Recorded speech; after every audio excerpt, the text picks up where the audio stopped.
Hoje vamos falar como Júpiter afeta a sua vida, e não é do jeito que você está pensando. Você já parou para pensar que o movimento que a Terra faz ao redor do Sol não é sempre igual? E que, além disso, a inclinação do eixo de rotação da Terra em relação ao plano que ela faz ao redor do Sol é que determina a existência de estações no ano? Então hoje a gente vai falar desses movimentos e como que a variação neles afeta o clima aqui no nosso planeta. Então fica comigo até o final do vídeo, aproveita já para se inscrever e dar aquele joinha. Lembrando que esse vídeo faz parte de uma série de vídeos sobre o clima do nosso planeta que é baseado neste livro. E hoje a gente chega na parte que eu mais gosto desse livro, que eu acho mais fascinante, que é justamente como que esses movimentos que a Terra faz ao redor do Sol interferem no clima. E como que a atração gravitacional entre os planetas do Sistema Solar afetam o movimento que a gente faz ao redor do Sol. Então por isso que Júpiter tem uma influência muito grande, porque ele é o planeta mais massivo. Então quando a gente passa perto dele, ele muda um pouquinho a nossa órbita. E isso acontece em ciclos, então a gente precisa entender esses ciclos. Começando pela inclinação do eixo de rotação da Terra. Provavelmente você já ouviu falar isso, mas é um conceito que às vezes é meio confuso. Então o que isso quer dizer?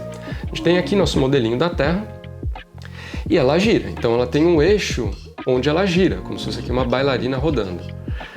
Então esse eixo ele pode ter várias posições em relação à órbita que a Terra faz ao redor do Sol. Então nosso Sol está aqui, a gente poderia ter um eixo que está vertical em relação a essa órbita, então a Terra vai girar aqui e o dia e a noite vão ter sempre a mesma duração em qualquer lugar do planeta. Mas o que a gente tem na realidade é um eixo inclinado em relação à órbita. Então o que isso faz com que você tenha um dia mais longo, por exemplo, no hemisfério norte, nesse caso que eu estou mostrando aqui, um dia mais curto aqui no hemisfério sul. Então quando a Terra girar, ela vai sair mais rápido aqui da sombra ou ela vai ficar mais tempo na sombra. Então, as estações do ano existem justamente porque esse eixo é inclinado. Porque se ele fosse vertical com relação ao plano que a Terra faz ao redor do Sol, não teria diferença ao longo do ano. Você já reparou provavelmente que no inverno os dias ficam mais curtos e no verão os dias ficam mais longos. Por que isso acontece? Porque quando é verão pra gente aqui, a gente está pegando mais sol. Ao mesmo tempo que lá no hemisfério norte, eles vão estar mais tempo na parte da sombra do planeta. Então vai ter mais duração à noite, vai ter maior duração à noite. E aqui a gente vai ter maior duração o dia. Na estação seguinte, isso se inverte, né? Então se é verão aqui, é inverno lá. Se é verão lá, é inverno aqui. E essa inclinação do eixo da Terra, ela varia poucos graus. Hoje ela está em torno de 23,5 graus.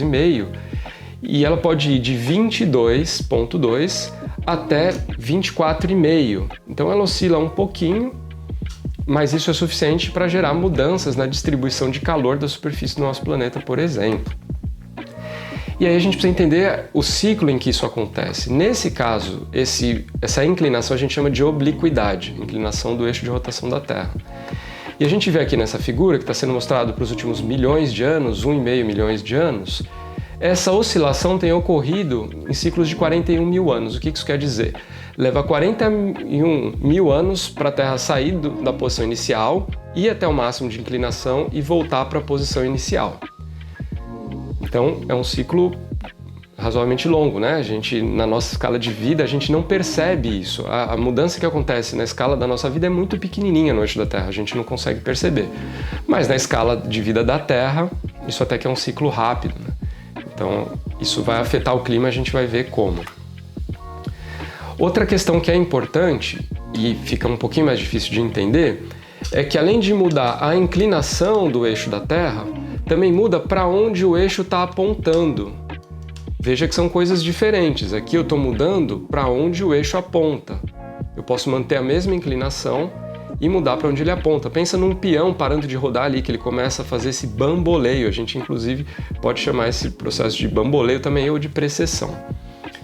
E aí ele já tem um ciclo um pouquinho mais curto, 25.700 anos, ou seja, demora 25.700 anos para dar uma volta completa aqui no bamboleio. Estou exagerando o movimento só para ficar mais fácil de entender. Esse movimento não é tão grande assim. Então a gente tem esses dois ciclos acontecendo ao mesmo tempo, tanto a inclinação varia quanto a posição do eixo também. Vamos ver então como que essa posição do eixo pode afetar a distribuição de calor no nosso planeta, a quantidade de sol que chega. Então se a gente pega aqui uma animaçãozinha, a gente tem na parte de cima uma simulação fora de escala aqui, né, da Terra orbitando ao redor do Sol, tudo fora de escala, a Terra é muito menor que o Sol, mas só para a gente caber na mesma figura. E aqui embaixo, como que a gente percebe isso em termos de quantidade de luz no hemisfério norte ou no hemisfério sul?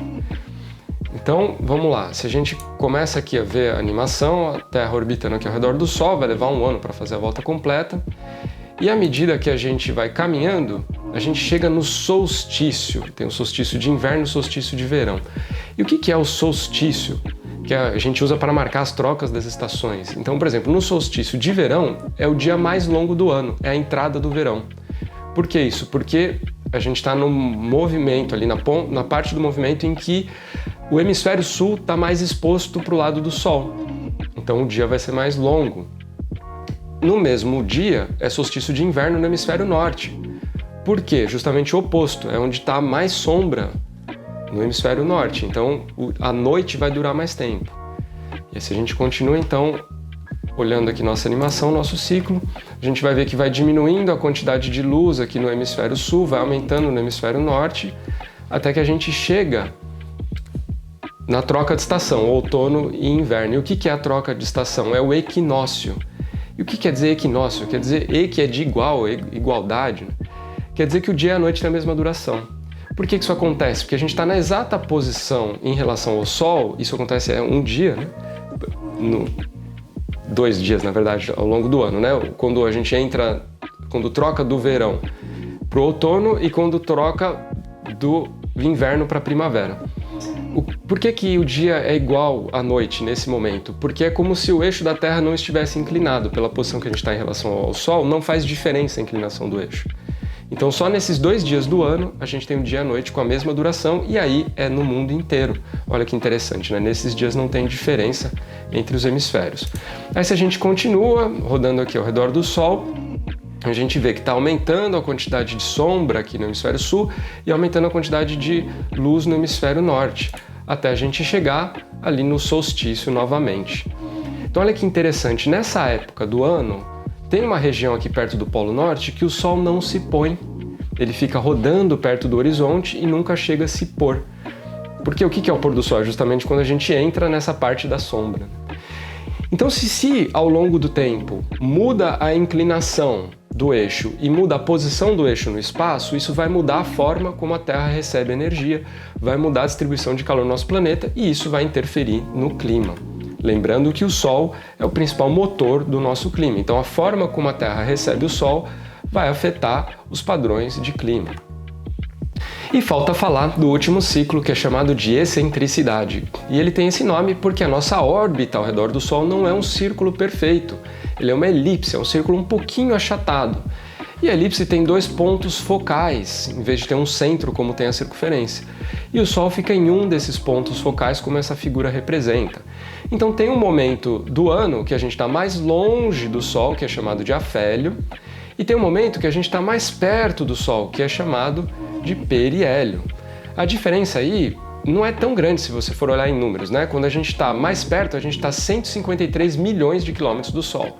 Quando a gente está mais longe, a gente está a 158 milhões de quilômetros do Sol. São só 5 milhões de quilômetros. Mas isso faz diferença também, né? Vai mudar a quantidade de energia do Sol que chega aqui no nosso planeta. E aí, se a gente vê a frequência com que essa excentricidade muda, ou seja, o que isso quer dizer? Ela sai de quase um círculo perfeito até uma elipse, um círculo um pouquinho achatado. Ela varia aí em 2 ciclos diferentes. Um de 100 mil anos, então a cada 100 mil anos ela faz esse movimento um pouco mais circular, um pouco mais excêntrico. E esse ciclo também ele tem uma mudança de intensidade a cada 400 mil anos mais ou menos. Então é um ciclo que varia de 2 formas diferentes, como a gente vê aqui na figura para os últimos 1,5 milhão de anos, né? Bom, e aí tudo isso está acontecendo ao mesmo tempo, então a gente tem que juntar todas essas modificações para ter o resultado final aqui para o nosso planeta. Então, por exemplo, se a gente pega a diferença gerada aqui pela precessão e mistura com a diferença gerada pela excentricidade, a gente vai ter um resultado na quantidade de luz que chega aqui no nosso planeta, juntando essas 2 curvas. Então a gente vê que tem hora que uma anula a outra e tem uma hora que uma intensifica a outra. Então, ao longo dos últimos milhões de anos, esses ciclos foram se somando. Tá faltando um que a gente precisa falar, que é a obliquidade, que ficou faltando. Bom, e aí a gente pode juntar essas três curvas, chegando nessa curva aqui de baixo, que mostra como que a quantidade de luz do Sol foi distribuída sobre a superfície do nosso planeta ao longo do tempo. Isso é muito importante porque isso vai controlar o clima. Como? Bom, e aí como que essas variações na órbita do planeta interferem no clima? A gente vai começar com um conceito bem simples, depois vai deixando ele um pouquinho mais complicado. Então, se a gente pensar assim, a hora que começa a aumentar a quantidade de luz do Sol que chega, o que acontece? O continente esquenta mais rápido e o oceano demora mais para esquentar. Então, ele vai ficar mais quente, o ar quente sobe, lembra do balão, isso gera uma zona de baixa pressão. O que acontece quando tem uma zona de baixa pressão? O vento quer preencher esse espaço, a natureza não gosta de espaço vazio. Então o vento vem aqui do oceano, que está mais frio, e quer preencher essa zona de baixa pressão. Só que ele vem trazendo umidade, vem trazendo água ali, vapor. E a hora que esse vapor chega aqui no continente, provoca as chuvas. Então essa é uma simplificação do clima de monção, que a gente ouve falar, por exemplo, na África, na Ásia. Hoje já se aceita que existe um clima de monção no Brasil também. E se a gente olha no mapa, o que a gente vê? Numa situação do verão do hemisfério norte, o que acontece? O continente vai esquentar, o ar quente vai subir e vai trazer essa umidade aqui do oceano. Os ventos vão preencher esse espaço trazendo umidade. Vai vir a chuva para essa região. Vai ter aquelas chuvas torrenciais, bastante chuva. E no inverno a situação se inverte. Diminui a radiação solar, a Terra esfria mais rápido e agora o oceano que demorou mais para esquentar, ele também demora mais para esfriar. E é ele que vai estar mais quente. Então o ar quente aqui em cima do oceano sobe, gera a zona de baixa pressão em cima do oceano, e aí o vento começa a soprar do continente para o oceano, impedindo que a umidade que evapora aqui do oceano chegue no continente, deixando então uma estação seca. Então a gente tem essa diferença aí do verão chuvoso, do inverno seco, por causa dessa variação na quantidade de luz que chega ali no continente. Isso a gente está falando na escala de um ano. Se a gente pensar isso acontecendo, aí um ciclo de um ano, a gente tem essa animaçãozinha que vai de janeiro a fevereiro. As cores representam a quantidade de chuva que cai aqui no continente. E a gente vê que existe uma migração dessa zona de umidade, que é chamada de zona de convergência intertropical. Talvez você já tenha ouvido esse nome na previsão do tempo. E o que acontece? Então ela acompanha o hemisfério que está no verão. A hora que é verão no hemisfério norte, ela está lá para norte, a hora que é verão no hemisfério sul, ela está aqui para baixo. E aí isso traz a umidade, as nossas chuvas de verão. A maior parte da chuva aqui na América do Sul está concentrada nesse período. Então olha que interessante, existe uma gangorra entre os hemisférios, né? Bom, e aí se a gente tem aqueles movimentos todos do planeta, o que vai acontecer? Essas distribuições de chuva vão mudar. Então, por exemplo, se aumenta a insolação no hemisfério norte, vai tender a ficar uma situação mais parecida com o verão. Então vai aumentar a chuva lá no hemisfério norte. Se aumenta a insolação, a quantidade de luz do Sol que chega no hemisfério sul, vai ser o contrário, vai tender a chover mais no hemisfério sul. Como que a gente poderia fazer para testar isso, saber se isso aconteceu mesmo no passado? Lembra que a gente falou no vídeo sobre arquivos climáticos que a gente tem depósitos em cavernas que nos permitem dizer como que a chuva variou no passado? Então bastaria, por exemplo, a gente pegar aqui uma caverna na China, estudar esses depósitos, estudar uma caverna aqui no Brasil.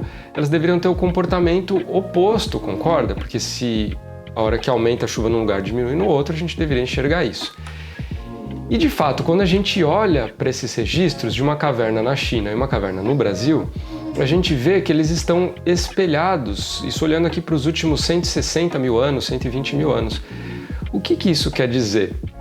Que de fato, ao longo dos últimos milhares de anos, quando aumentou a chuva no Brasil, diminuiu na China. Quando aumentou na China, diminuiu no Brasil. Então olha só que legal isso, né? Que bonito.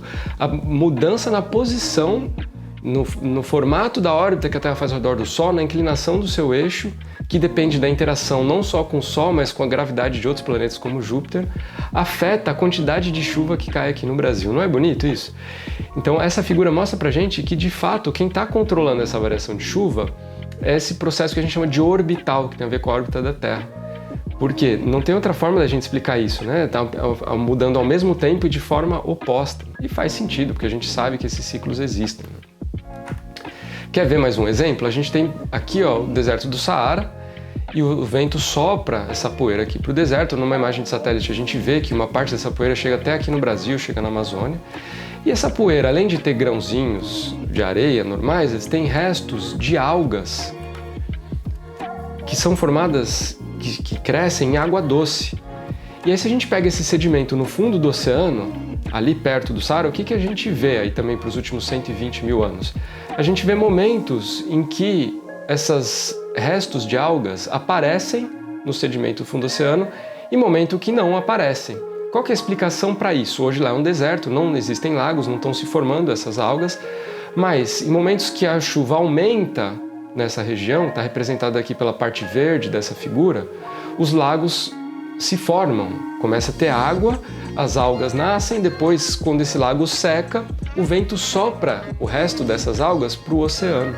Então olha que legal, na mesma ciclicidade que a gente viu os registros de chuva no Brasil e na China.